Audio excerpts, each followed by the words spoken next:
ठीक है। अब इसकी जगह पे हम लोग अगर हम चाहें तो NaNO3 की जगह हम पोटेशियम नाइट्रेट भी यूज़ कर सकते हैं। रिएक्शन सेम होगा भाई, रिएक्शन का मतलब पैटर्न सेम होगा भाई। KNO3 यूज़ करोगे तो भी यहाँ पे HNO3 ही बनेगा और यहाँ पे KHSO4 बनेगा। ठीक है, ये भी लैब मेथड है।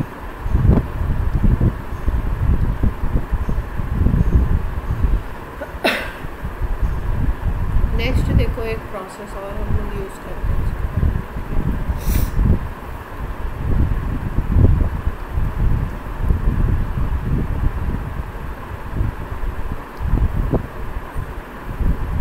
एक प्रोसेस है बर्कलैंड एंड हाइट प्रोसेस।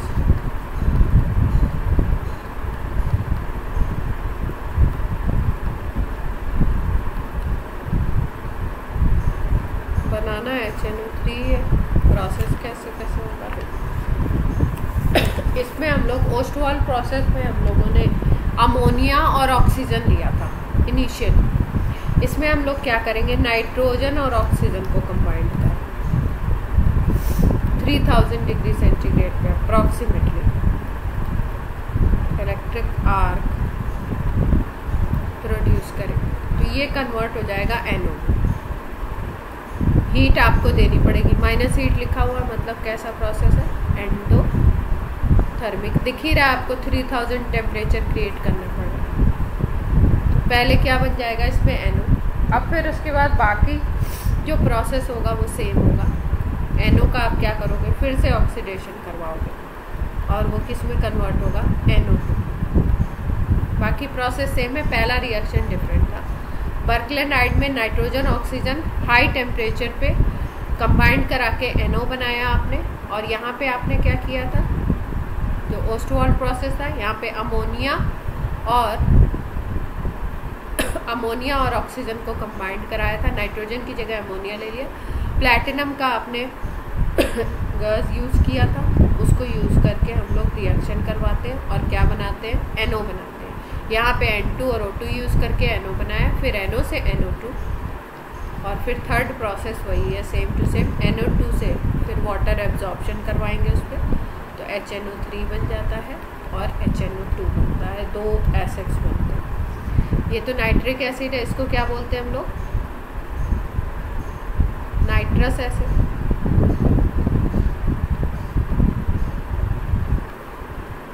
फिर बाद में ये नाइट्रस एसिड भी ब्रेक होता है और नाइट्रिक एसिड बनता है।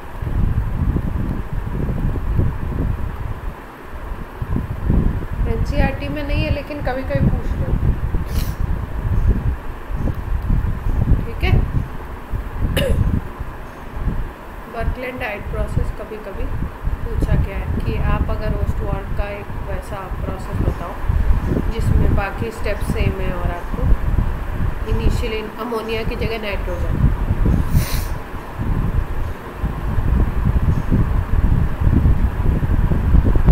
ठीक, अब इसके बाद हम लोग बात करते हैं प्रॉपर्टीज की।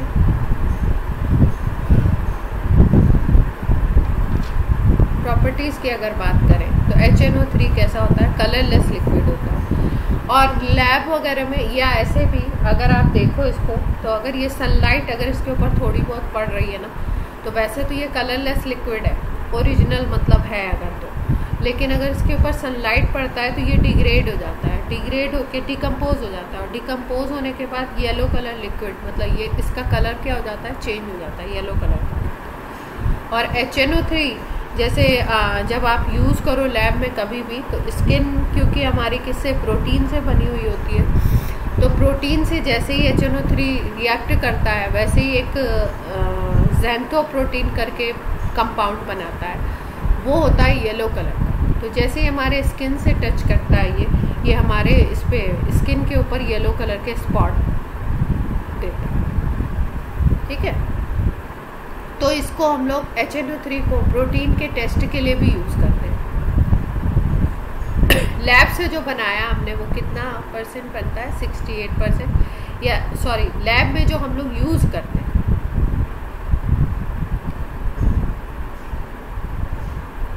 जैसे आप मार्केट से अगर लैब के लिए परचेज करोगे तो वो 68% HNO3 आपको मिलता है।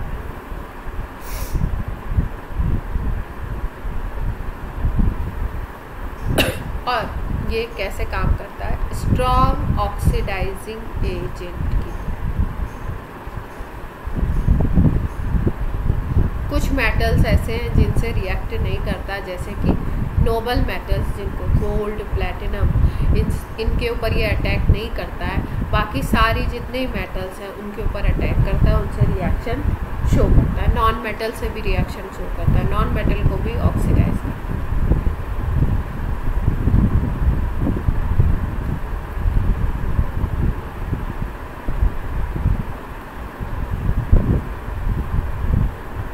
कुछ मेटल्स ऐसी हैं जिनको याद रखेंगे हम लोग, जैसे कि क्रोमियम हो गया, एल्युमिनियम हो गया।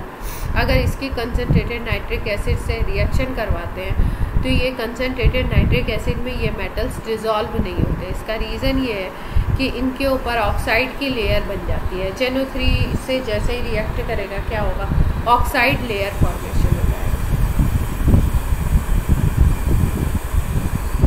जैसे मान लो Al है तो Al के ऊपर Al2O3 की लेयर बन जाएगी। क्रोमियम है तो Cr2O3 क्रोमियम की लेयर क्रोमियम के ऊपर, इसलिए ये डिज़ोल्व नहीं होता।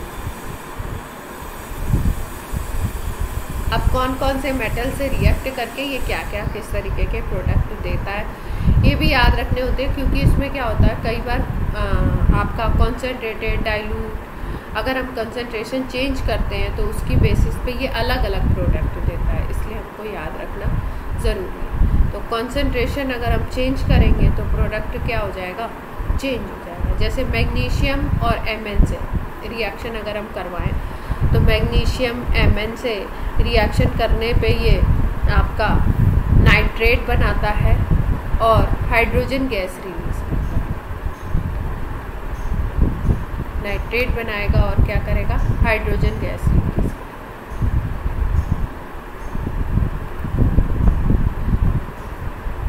लेकिन अगर जिंक, आयरन इनकी बात करो तो इनसे रिएक्ट करने के लिए इन डिफरेंट अगर आप कंसंट्रेशन कर दोगे तो डिफरेंट प्रोडक्ट बनेंगे। जैसे अगर आप बहुत डाइल्यूट रखते हो तो NH4NO3 बनता है। नाइट्रेट तो सब में बनेगा, देखो नाइट्रेट तो कॉमन प्रोडक्ट है।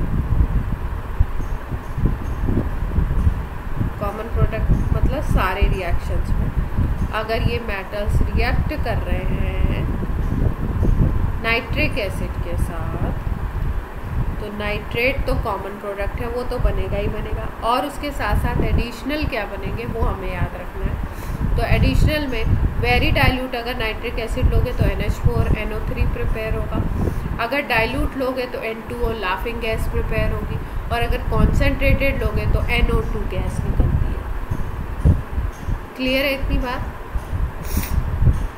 रिएक्शंस को कैसे याद रखना है हमें, जैसे जिंक है आपका, जिंक की HNO3, क्योंकि इतने सारे रिएक्शन एक साथ याद करने के लिए थोड़ा सा दिमाग में बैठाना पड़ेगा कि भाई अगर ये वेरी डाइल्यूट है, HNO3 आपने लिया वेरी डाइल्यूट, तो इसके रिएक्शन में क्या बनेगा, नाइट्रेट तो पहले बना दो,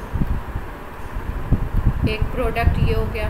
दूसरा हमें क्या याद रखना है, वाटर तो बनेगा ही बनेगा।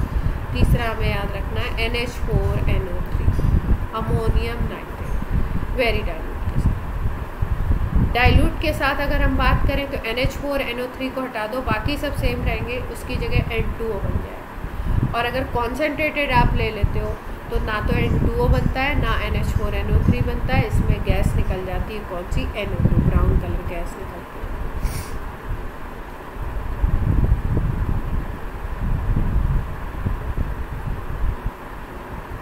क्लियर है? अब देखो नीचे एक लाइन लिखी हुई है, Fe बिकम्स पैसिव। अगर आप कंसंट्रेशन 80% तक ले लेते हो तो Fe क्या हो जाएगा, रिएक्ट नहीं करेगा इतनी हाई कंसंट्रेशन। फिर उसके बाद हम बात करें टिन। टिन में देखो डाइल्यूट में NH4NO3 प्रोडक्ट बनेगा और कॉन्सेंट्रेटेड में NO2। तो ये तो सेम है जैसे वहाँ पे था, लेकिन यहाँ पे क्या था ना, डाइल्यूट में हमने वेरी डाइल्यूट में NH4NO3 बना था। यहाँ पे हम बात कर रहे हैं डाइल्यूट की, यहाँ पे क्या बनेगा NH4NO3 NO2। ये जहाँ से मटेरियल मैंने उठाया उसमें लिख दिया है। तो क्या क्या बनेगा अगर हम बात करें, NO3 तो बनाना ही है टिन का, दूसरा हमें क्या बनाना है NH4NO3, और तीसरा हमें क्या बनाना है वाटर। कॉन्सेंट्रेटेड हो गया तो कॉन्सेंट्रेटेड में आपका NO2 बन गया, H2O बन गया। यहाँ पे देखो एक और नई चीज़ बन गई, यहाँ पे नाइट्रेट ना बनकर यहाँ पे एक एसिड बन गया, जिसको हम लोग नाम क्या दे रहे हैं, मेटास्टेनिक एसिड। टिन का एसिड है इसलिए हम लोग इसको नाम क्या दे रहे हैं, मेटास्टेनिक एसिड। फिर उसके बाद लेड का रिएक्शन अगर हम देखें तो लेड के रिएक्शन में डाइल्यूट में NO बनेगा और कॉन्सेंट्रेटेड में NO2 बनेगा। डाइल्यूट की अगर हम बात करें HNO3, यहाँ पे डाइल्यूट लिया हुआ है आपने, तो एक नाइट्रेट बना दो प्रोडक्ट, दूसरा NO और तीसरा वाटर। और अगर कॉन्सेंट्रेटेड ले लिया तो आपका एक प्रोडक्ट तो नाइट्रेट होगा ही होगा, दूसरा प्रोडक्ट आपका NO2, तीसरा आपका वाटर। क्लियर है बात?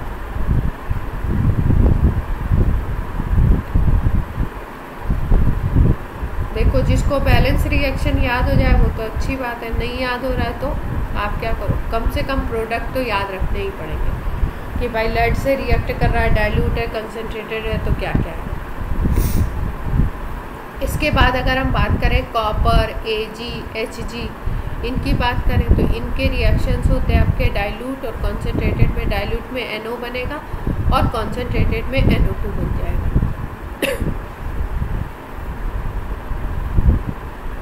सेम रिएक्शन है, ये रेफर 4A 4B ये क्यों लिखा। मेटलॉइड अगर बात करें तो मेटलॉइड में Sb आर्सेनिक से रिएक्ट करता है, डाइल्यूट की रिएक्शन नहीं दी है, इसका मतलब डाइल्यूट से रिएक्ट नहीं करेगा, कॉन्सेंट्रेटेड से ये मेटलॉइड रिएक्ट करेंगे। और जैसे आपका क्या बना था यहाँ पे टिन वाले में एसिड बना था, वैसे ही यहाँ पे क्या बनेगा, एसिड बन जाएगा H3SbO4 एंटीमोनिक एसिड। नाम याद रखेंगे।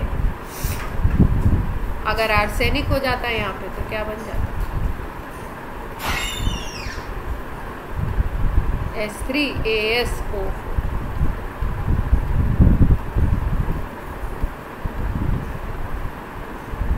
रिएक्शन किससे है, कॉन्सेंट्रेटेड से।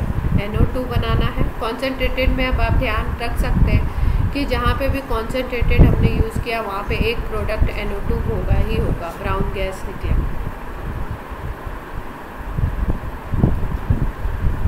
क्लियर है इतनी बात? H3SO4 का नेम इसके बेसिस पे ही दे देते हैं, एंटीमोनिक एसिड। अच्छा इसमें एंटीमनी है ना, इसमें हम लोग नाम देंगे H3SO4 का, ये आयन तो है आर्सेनेट, इसको बोलते हैं आर्सेनेट आयन, तो इसको आर्सेनिक एसिड बोल सकते हैं क्या? एग्जैक्ट नाम देखना पड़ेगा इसका नाम। AsO4-3 जो ये रेडिकल होता है इसको तो आर्सेनेट आयन बोलते हैं। हाँ आर्सेनेट, इसका नाम देखना पड़ेगा याद नहीं।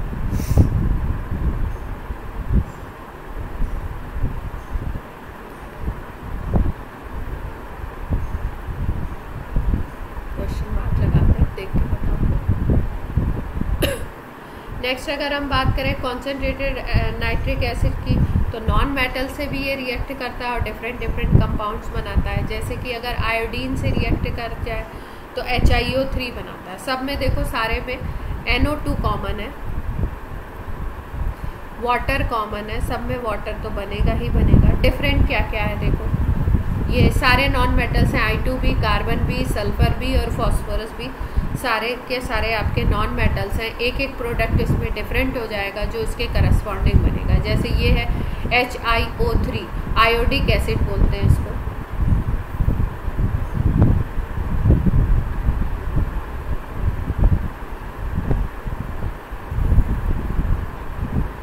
यहाँ पे क्या बन रहा है, CO2 कार्बन डाइऑक्साइड। यहाँ पे क्या बन रहा है, सल्फर में H2SO4 में कन्वर्ट करेगा सल्फर को। HiO3 बना आयोडीन में, कार्बन के साथ CO2 बना रहा है, सल्फर के साथ H2SO4 बना रहा है और फॉस्फोरस के साथ H3PO4 बना रहा है। इसका मतलब आयोडीन को आयोडिक एसिड, कार्बन को कार्बन डाइऑक्साइड, सल्फर को सल्फ्यूरिक एसिड, फॉस्फोरस का फॉस्फोरिक एसिड। ठीक है, तो सबको सबके एसिड में कन्वर्ट कर देता है। और एसिड भी कौन सा बन रहा है, हाईएस्ट ऑक्सीडेशन नंबर वाला। इन दोनों के केस में जो एसिड बन रहा है वो हाईएस्ट ऑक्सीडेशन नंबर वाला बन रहा है। क्योंकि अगर H2SO4 में बात करो तो सल्फर का ऑक्सीडेशन नंबर कितना होता है, +6, और H3PO4 में अगर बात करो तो फॉस्फोरस का +5 होता है। तो ये 15 ग्रुप का है, तो इसका भी तो +5 से ज़्यादा नहीं हो सकता फॉस्फोरस का, और सल्फर का भी +6 से ज़्यादा नहीं हो सकता। तो इसका मतलब हाईएस्ट ऑक्सीडेशन नंबर वाले एसिड को बनाते हैं। ठीक है, आयोडीन में ऐसा नहीं होता है। अगर यहाँ पे आयोडीन का ऑक्सीडेशन नंबर देखोगे तो +5 आएगा ना। HiO3 में अगर ऑक्सीडेशन नंबर आयोडीन का देखो तो +5 आएगा। ठीक है, आयोडीन तो +7 तक यूज़ कर बना सकता है, अगर +7 होगा तो HiO4 होता है, पर आयोडिक एसिड बोलते हैं इसको। तो इन दोनों के केस में तो हाईएस्ट ऑक्सीडेशन नंबर वाला बनाता है, आयोडीन के केस में कौन सा बनाता है, +5। क्लियर है इतनी बात। इसके बाद हम बात कर रहे हैं ब्राउन रिंग टेस्ट की। पहले भी बता चुके हैं आपको, कल शायद मैंने आपको रिंग टेस्ट में FeNOSO4 बता दिया था। कल रिंग टेस्ट में करेक्शन कर, कॉम्प्लेक्स बनता है, पर कॉम्प्लेक्स में वाटर ऑफ क्रिस्टलाइजेशन लिगेंड्स। कल बताया था क्या आपको रिंग टेस्ट, या पूछा था आपसे? ये तो आपका आयोडाइड ऑफ मिलेंस।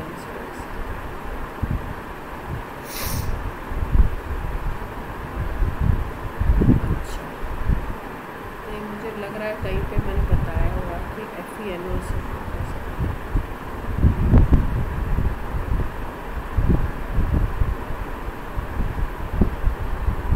कल की क्लास है।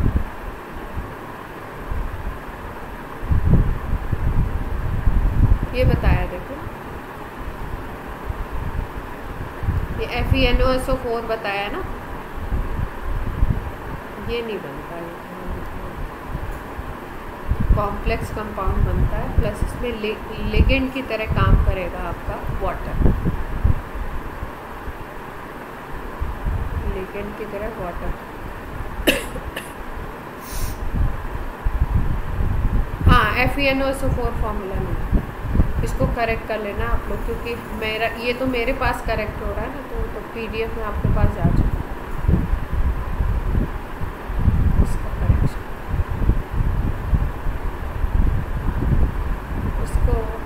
लिगेंड्स यूज़ करके H2O के 5 मॉलिक्यूल्स अटैच होते हैं। ये हमने क्या किया, FeSO4 का एक्वा सॉल्यूशन बनाया, यही तो करते हैं। और हमारे पास जो सॉल्ट था नाइट्रेट वाला, उसका एक्वा सॉल्यूशन बनाया और इन दोनों को ऐड किया था, यही तो किया था। FeSO4 को इसमें ऐड कर दिया था और फिर उसके बाद हमने कंसनट्रेटेड H2SO4 क्या किया था, ड्रॉप बाय ड्रॉप डाला था।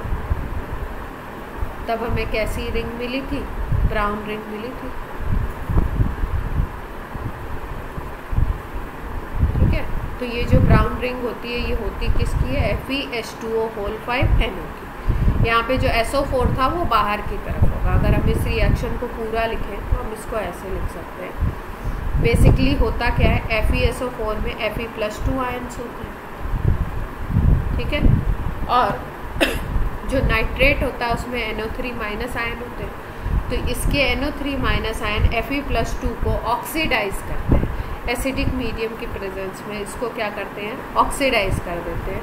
ऑक्सीडाइज जब करेगा तो Fe2 Fe3 में कन्वर्ट हो जाएगा, ऑक्सीडेशन हो जाएगा, और ये जो NO3 माइनस है ये NO में कन्वर्ट हो जाएगा। ठीक है, इसका मतलब FeSO4 का जो Fe+2 था वो Fe+3 में कन्वर्ट हो गया, और ये NO3 माइनस NO में कन्वर्ट हो गया।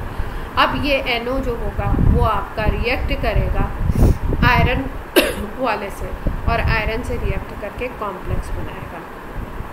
अगर SO4 के टर्म्स में इसको लिखना है कॉम्प्लेक्स को तो ऐसे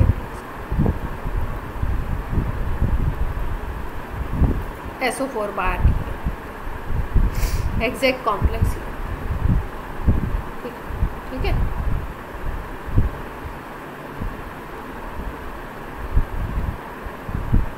ये इसको क्या बताया गया, कॉम्प्लेक्स आयन के फॉर्म, क्योंकि जो कलर होता है वो इस SO4 की वजह से नहीं होता है, ये जो कॉम्प्लेक्स आयन बना है उसकी वजह से। और सॉल्यूशन में तो आयन के फॉर्म में होगा ना।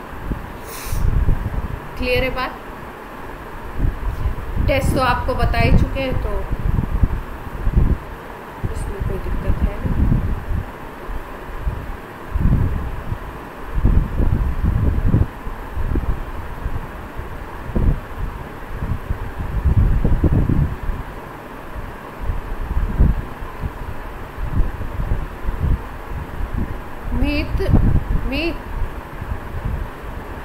मीत क्लास में है। मीत कल एक आपने वो भेजा था ना बिस्मत का कुछ, हाँ नाइट्रोजन और बिस्मत का दोनों का वो बोल रहे थे ना आप। हाँ, तो वो एक्चुअली क्या है कि वो रिपोर्टेड तो है ना, लेकिन आपको क्या करना पड़ेगा, NCERT को ही फॉलो करना पड़ेगा, समझ रहे हो? क्योंकि मैंने उनको कई बुक्स में, कई मेरे पास कई मटेरियल, कई बुक्स हैं, तो उनमें चेक किया, तो वो जो बात मैंने लिखी थी वो है तो रिपोर्टेड, लेकिन क्योंकि हमें फॉलो करना है NCERT को। हाँ, तो हाँ मीत ने शेयर किया था, हाँ देखा है ना आप लोगों ने, मीत ने ग्रुप पे ही शेयर किया होगा।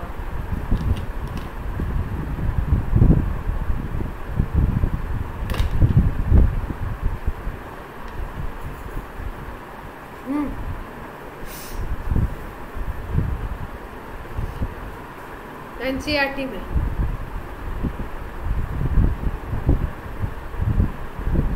BIF5 बनेगा नहीं।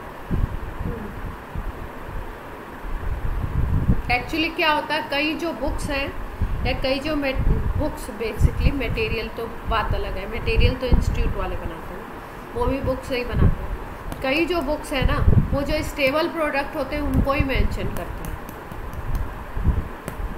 कुछ प्रोडक्ट्स ऐसे होते हैं जो शॉर्ट लिव्ड होते हैं, ठीक है, थोड़े टाइम के लिए बनते हैं, लेकिन आपको किस पे स्टिक करना पड़ेगा। कोई इन्फॉर्मेशन अगर NCERT दे रही है तो उस पर स्टिक, क्योंकि जैसे कोई भी क्वेश्चन अगर कॉन्ट्राडिक्टरी हो जाता है या उस पर क्लेम होता है, तो क्लेम होने के बाद उसमें जो आंसर सही माना जाता है ना, जो NCERT कहेगी, मतलब जो NCERT में लिखा है उसको आपके एग्जाम, ठीक है।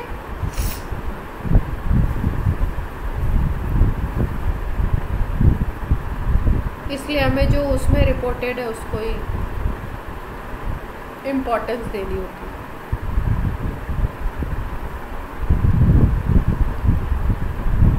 अब देखो, हमने ऑक्सी एसिड कुछ और रिएक्शंस बता देते हैं। सल्फर की बता दी आपको, आयोडीन की बता दी, फॉस्फोरस की बता दी, कार्बन की बता दी,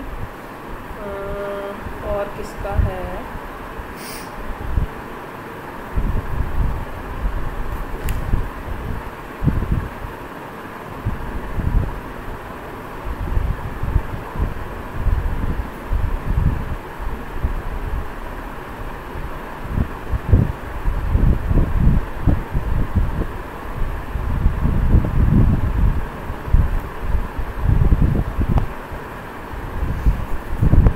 ये देखो मेरे आर्सेनेटाइन ये वाला पूछ रहे थे ना आयुष, मेरे पास जो बुक है उसमें इसका नेम आर्सेनिक एसिड नाम है।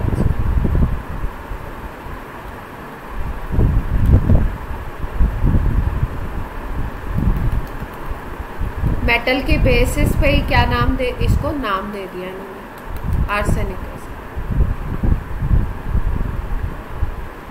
आर्सेनेटाइन एंड आर्सेनिक।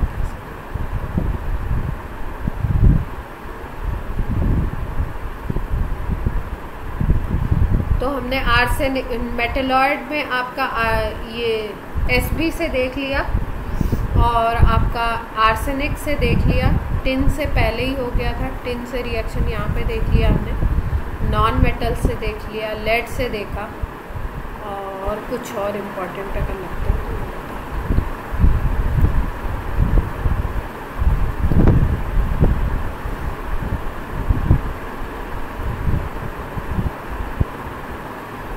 तो रिएक्शंस में आपको देखो ऐसे अगर एक एक रिएक्शन को लिख के याद करोगे वैसे याद नहीं होगा, लिखना तो पड़ेगा, बट वैसे एक एक रिएक्शन को याद करोगे तो नहीं याद होगा, कंफ्यूज हो जाओगे। कंपैरेटिव में हमको याद रखना है भाई I2 ये, कार्बन ये, सल्फर ये और फॉस्फोरस ये तो मेजर है और बाकी कॉन्सेंट्रेटेड से रिएक्ट कर रहा है। और तीसरा पॉइंट ये याद रखना है कि NO2 और H2O तो बनेंगे ही बनेंगे नॉन मेटल से रिएक्शन, ठीक है। क्योंकि अभी जब आप P ब्लॉक ख़त्म होगा ना तो आप देखोगे आपके पास बहुत सारे रिएक्शन हो जाएंगे। तो अगर आप एक एक रिएक्शन को अलग अलग से याद करोगे तो वो याद नहीं होगा, आपको रखना पड़ेगा कि हाँ भाई अगर हमें करना है तो हम ऐसे करेंगे। अब जैसे कॉन्सेंट्रेटेड HNO3 ले लो और हमारे पास सल्फर का ऑक्साइड है, इसको ले लिया आपने, तो ये सीधे सीधे इसको H2SO4 में कन्वर्ट कर देता है। अगर हम बात करें H2S की तो इसको भी ऑक्सीडाइज कर देता है और H2S को ऑक्सीडाइज करके NO2 तो बनाता ही बनाता है, वाटर बनाएगा और यहाँ पे इसको सल्फर में कन्वर्ट कर देगा। भाई यहाँ पे सल्फर किस में था, -2 ऑक्सीडेशन स्टेट में था, यहाँ पे किस में चला जाएगा, 0 में चला जाएगा। ऑक्सीडेशन नंबर बढ़ गया तो ऑक्सीडाइज कर दिया। FeSO4 की अगर बात करो तो एसिडिक मीडियम में आपको इसमें थोड़ा सा H2SO4 डालना पड़ता है, HNO3 की रिएक्शन करवाओ तो ये +2 है, ऑक्सीडाइजिंग एजेंट है ये आपको पता है, तो इसको किस में कन्वर्ट करेगा, ऑक्सीडेशन करवाएगा, इसका किस में कन्वर्ट करेगा FeSO4 को,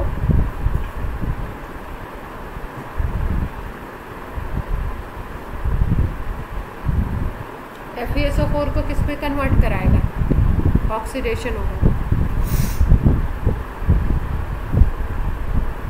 ये +2 वाला सल्फेट है तो +3 वाला सल्फेट बना दो, Fe2SO4 होल थ्राइस, +3 वाले में कन्वर्ट कर दो।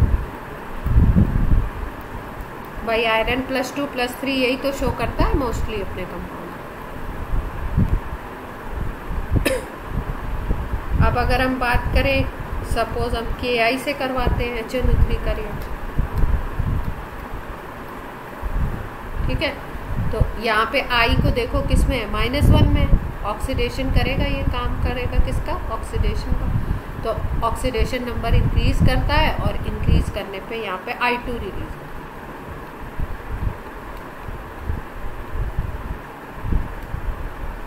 मेजर प्रोडक्ट आपको याद रखना है, मतलब जो अपने काम का है क्या बनेगा, आयोडीन में कन्वर्ट। इस तरीके से हमको कुछ याद रखने, जैसे HBr है, HBr की अगर HNO3 से रिएक्शन होती है तो Br2 को रिलीज करता है, HI की करवाएंगे तो I2 को रिलीज करेंगे।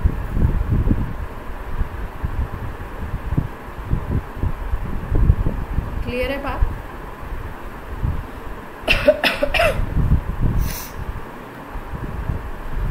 अब अगर हम बात करें ऑक्सी एसिड्स ऑफ नाइट्रोजन की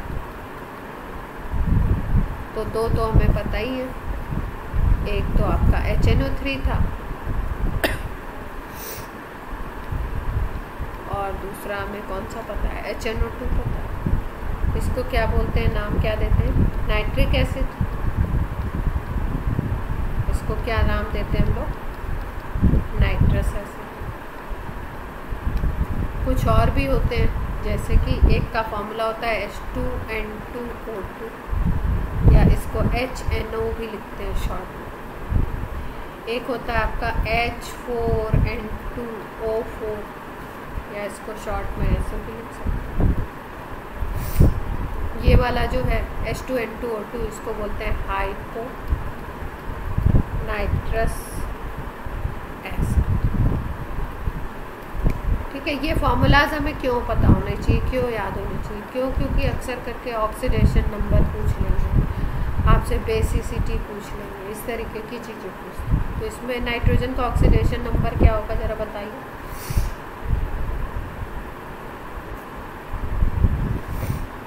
इसमें +1। अच्छा,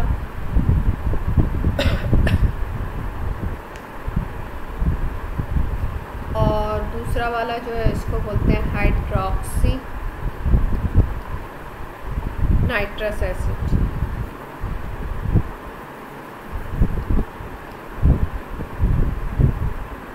ये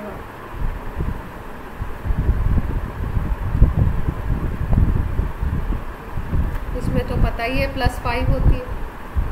इसमें आपकी कितनी होगी ऑक्सीडेशन नंबर HNO2 में? +3। इसमें कितना बता रहे हो आप? +1। कैसे निकाला?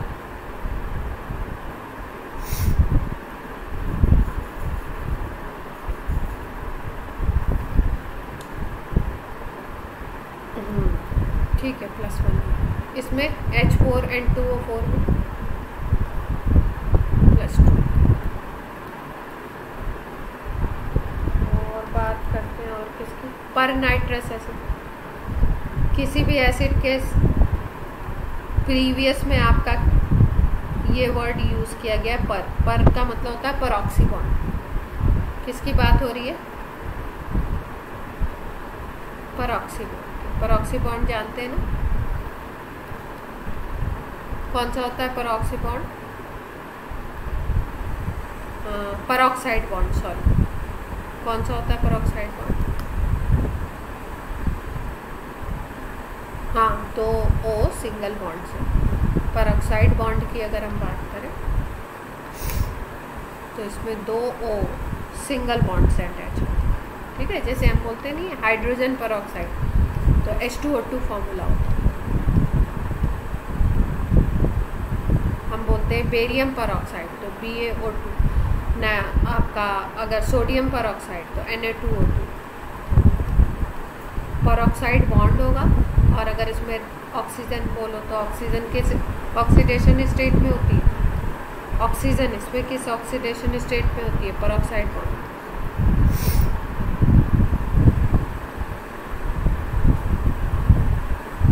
कोई बताना चाहता है?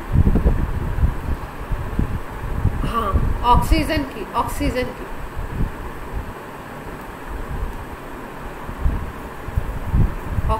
+1 होगी, परऑक्साइड -1 होती है ना भाई। ऑक्साइड की अगर हम बात करते हैं तो उसमें ऑक्सीजन को हम O-2 लिखते हैं। परऑक्साइड की अगर हम बात करते हैं तो परऑक्साइड को हम ऐसे लिखते हैं ना, O2-2। ठीक है, 2 ऑक्सीजन है, उसके ऊपर दोनों के ऊपर -2 टोटल में होता है, तो एक के ऊपर कितना हो गया? -1। क्लियर है बात? पर नाइट्रस एसिड, किसी भी एसिड में अगर पर वर्ड यूज़ किया गया मतलब उसमें परऑक्साइड बॉन्ड होगा, पहली बात। दूसरी चीज़ क्या होगी, वो जो एसिड है उसके साथ एक और ऑक्सीजन ऐड कर दीजिए आप, तो फॉर्मूला बन जाएगा। तो नाइट्रस एसिड है HNO2, तो आपका पर नाइट्रस एसिड क्या हो जाएगा? फॉर्मूला बताइए पर नाइट्रस एसिड का। नाइट्रस एसिड HNO2 है, तो एक आपको एक O ऐड करना है, तो यहाँ पे HNO3 बन जाएगा क्या? ठीक है, लेकिन इसको तो हम नाइट्रिक एसिड बोलते हैं, तो ये तो हम नहीं ले सकते। तो एक ऑक्सीजन आपको ऐड करना है, लेकिन कैसे ऐड करना है? फॉर्मूला में आपको इसको आगे की तरफ लिखना पड़ेगा ऐसे। ये O और O एक साथ क्यों दिखाए गए, क्या रीज़न है? क्योंकि ये शो करेंगे पेरोक्साइड बॉन्ड को। अगर हम इसकी बॉन्डिंग देखेंगे, अच्छा ऑक्सीडेशन नंबर क्या हो जाएगा इसमें नाइट्रोजन का, ये भी डिस्कस कर ऑक्सीडेशन नंबर बताइए नाइट्रोजन का क्या होना चाहिए भाई? हाइड्रोजन का +1 हो गया, इस ऑक्सीजन और इस ऑक्सीजन का हो गया आपका -1, नाइट्रोजन का निकालना है, और ये वाला जो ऑक्सीजन होगा इसका तो -2 होगा, तो टोटल कितना आ गया? ये +1 है तो ये तो उड़ गया इससे, और दूसरे आपके क्या हो गए? -1 -2 कितना आ गया? -3, तो इसका मतलब x = कितना आना चाहिए? बस क्लियर है?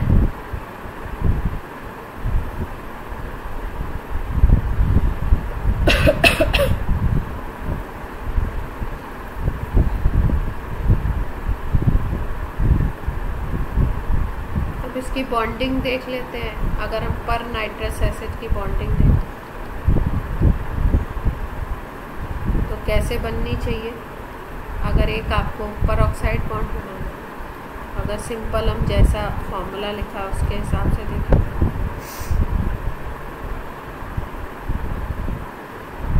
एक ओवर है, ऐसा बनेगा क्या? देखो स्ट्रक्चर सही है गलत?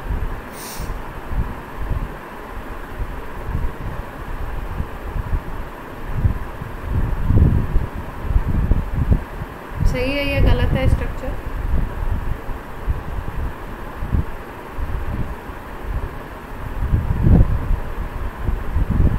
सही है, कुछ गलत नहीं लग रहा है? पक्का सबकी वैलेंसी कंप्लीट है? सब लोग देख पा रहे हैं?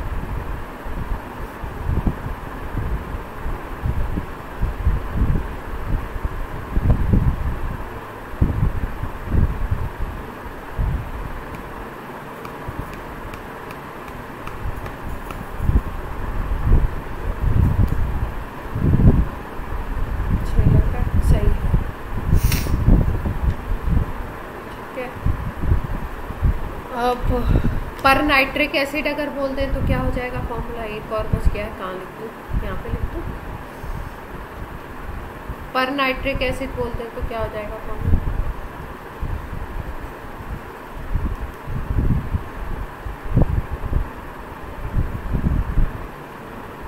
HNO4 हो जाएगा भाई। एक ऑक्सीजन आपको ऐड करना है और स्ट्रक्चर बनाते वक्त ध्यान क्या रखना है? पेरोक्साइड बॉन्ड बनाना है, ये चीज़ ध्यान रखनी है। बाकी तो ठीक है सर, उससे आपकी ऑक्सीडेशन नंबर भी गड़बड़ नहीं होगी। पर नाइट्रिक एसिड फॉर्मूला बन गया आपका क्या? HNO4। अब अगर हम ऑक्सीडेशन नंबर बोले तो क्या आनी चाहिए?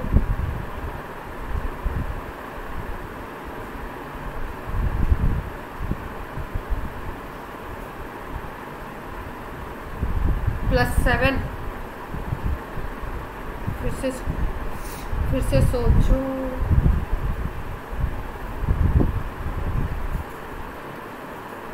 N यहाँ पे है, कितने ऑक्सीजन लगाने हैं? 4 लगाने हैं, 2 यहाँ पे लगा दें।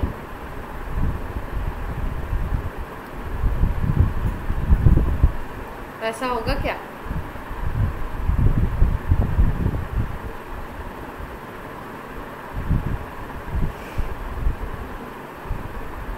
सही है स्ट्रक्चर? ऑक्सीडेशन नंबर देखो मेरे पास, जो इसमें ऑक्सीडेशन नंबर में डिफरेंस आ रहा है मेरे पास, जो मटेरियल क्यों आ रहा है सोचते हैं। ये -2 है, ये भी -2 काउंट किया जाएगा ऑक्सीडेशन नंबर। स्ट्रक्चर से तो हम लोग ऐसे ही निकालते थे।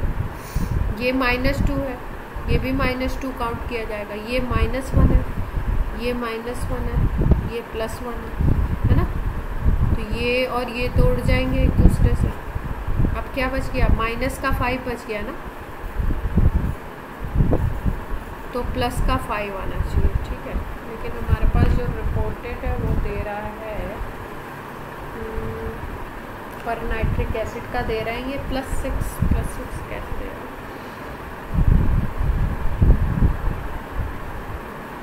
5 से तो ज़्यादा हो ही नहीं सकता। सही है।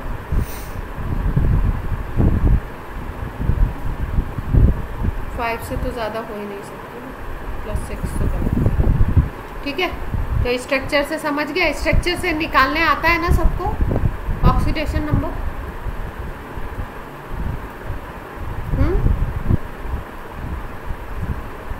बताएंगे निकाल के, एक जरा बताइए।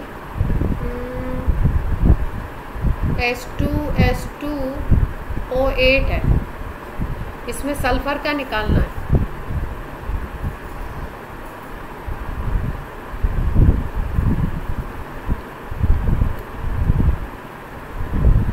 एक सल्फर का +6 है पक्का, ध्यान से देखो।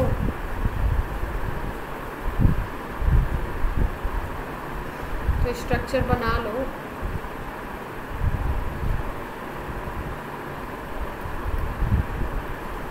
पक्का?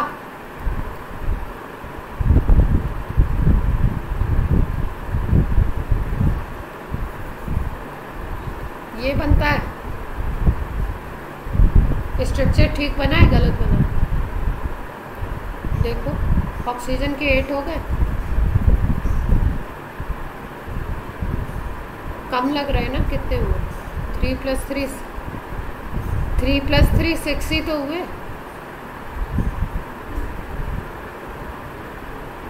इसमें ऑक्सीजन और इंट्रोड्यूस कराना है ना 2, तो बीच में करा देते हैं, वही तो पूछ रही हूँ अभी, मतलब मैंने फाइनल नहीं बनाया। ऑक्सीजन कम है तो 2 और ऑक्सीजन करा देते हैं, है ना? अब ठीक है भाई, सेंट्रल एटम तो सल्फर, बीच में यही आते हैं, 2 पार्ट में स्ट्रक्चर बनता है। अब देख लेते हैं भाई, ये वाला -2 ये ऑक्साइड है, ये वाला -2, यहाँ पे +1, यहाँ पे +1। भाई एसिड है तो हाइड्रोजन निकालता होगा +1। ये -2, ये -2, ये -2, ये -2, ये परऑक्साइड वाले हैं तो ये क्या हो गए? -1 -1। अब देख लो, सारे टोटल कर लो सबको टोटल करके 2 सल्फर का आ जाएगा, +6 आ रहा है। सबका टोटल 12 आ रहा है क्या? -2 कितने हो गए? ऊपर नीचे 4 5 6, तो ये हो गए -12। और यहाँ पे आ गया ये -1 +1 से हट जाएगा। हाँ, तो सल्फर का आ जाएगा कितना? 2 सल्फर का आ जाएगा +12, तो 1 सल्फर का अगर हम देखें तो +6। सबको क्लियर है ये बात? स्ट्रक्चर से ऑक्सीडेशन नंबर निकालना सबको आता है? किसी को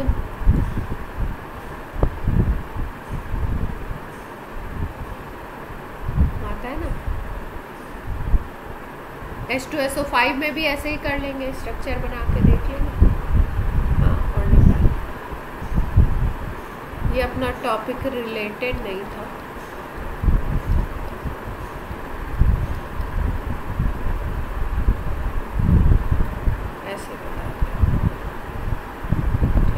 ऑक्सीडेशन नंबर से क्वेश्चन पूछते हैं, और बेसिसिटी, एसिडिटी, एसिडिक स्ट्रेंथ को कंपेयर करना, बेसिक स्ट्रेंथ को कंपेयर करना, ये सब चीज़ें खूब पूछी जाती हैं।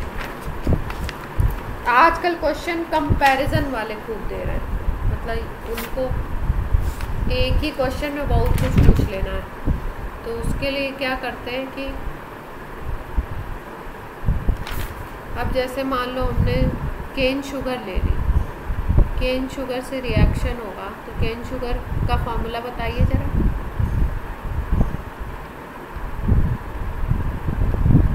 ये होती है आपकी, इसकी रिएक्शन करा दो HNO3 से कंसनट्रेटेड, तो ये कन्वर्ट कर देता है इसको ऑक्सैलिक एसिड। ऑक्सैलिक एसिड का फॉर्मूला जानते हैं?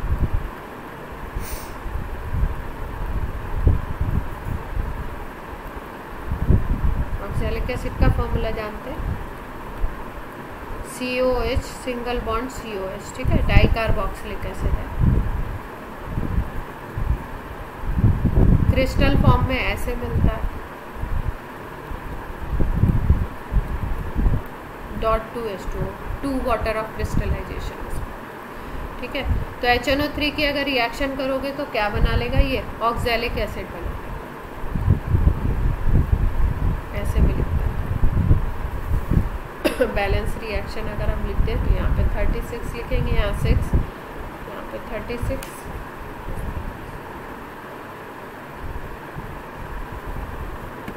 कुछ रह गया है HNO3 में, सब कुछ बता दिया, कुछ तो नहीं रहेगा मेरे ख्याल से।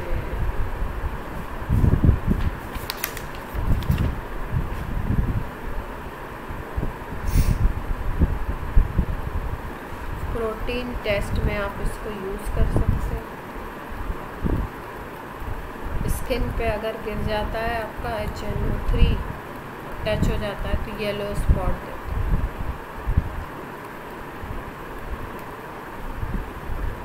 कंपाउंड जो बनता है वो उसको हम बोलते हैं ज़ैंथोप्रोटीन, जो हमारे स्किन से रिएक्ट करके कंपाउंड बनाएगा उसको हम बोलते हैं ज़ैंथोप्रोटीन।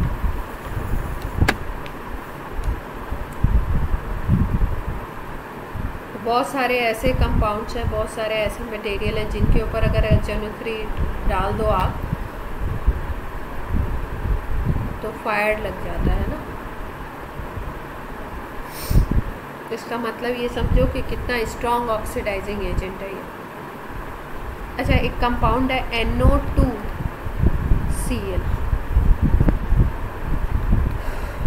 नाइट्राइल क्लोराइड बोलते हैं।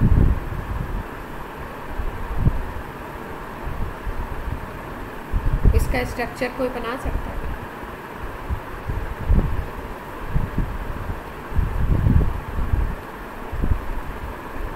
ये एक कंपाउंड होता है NOCl, इसको बोलते हैं नाइट्रोसिल क्लोराइड।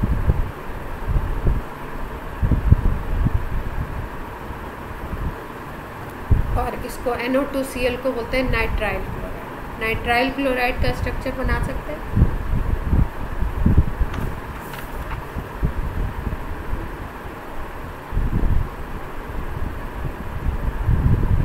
नाइट्रोजन की ऑक्सीडेशन नंबर क्या आएगी?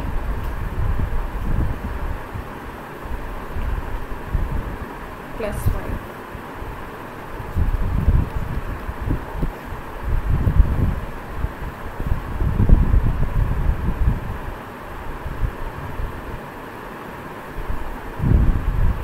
अब हम लोग बात करते हैं, नाइट्रिक एसिड खत्म हो गया, फॉस्फोरस, ठीक है। तो फॉस्फोरस की अगर बात की जाए तो फॉस्फोरस कई सारे एलोट्रॉप्स के फॉर्म में आपको मिलता है, जिसमें से वाइट फॉस्फोरस सबसे ज़्यादा रिएक्टिव होता है। वाइट, रेड, ब्लैक, कई सारे इसके फॉर्म्स होते हैं। वाइट फॉस्फोरस बहुत ज़्यादा रिएक्टिव होता है, और वाइट फॉस्फोरस का अगर स्ट्रक्चर देखें तो P4 का स्ट्रक्चर बताया था आपको, इस तरीके का कुछ।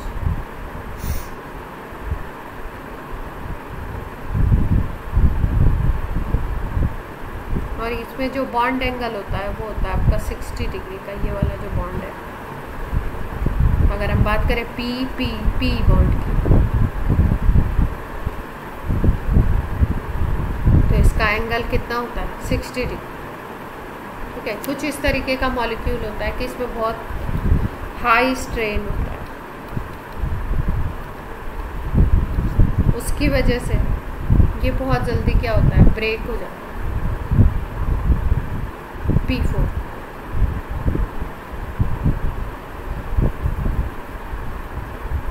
क्लियर है इतनी बात? अच्छा, ये P4 का जो स्ट्रक्चर है, अगर हम P की बात करें तो P के पास लोन पेयर कितने होंगे इसमें?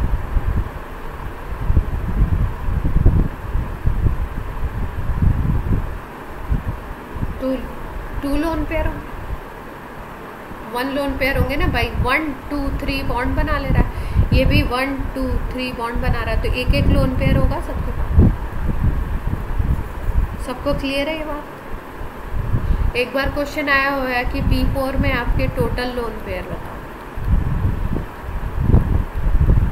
तो कितने हो जाएंगे, total lone pair of electron हो जाएंगे 4, और अगर टोटल इलेक्ट्रॉन लोन पेयर में जो होंगे वो कितने होंगे, तो हम बता सकते हैं 8 इलेक्ट्रॉन, अगर इलेक्ट्रॉन का नंबर पूछे लोन पेयर वाले। क्लियर है इतनी बात?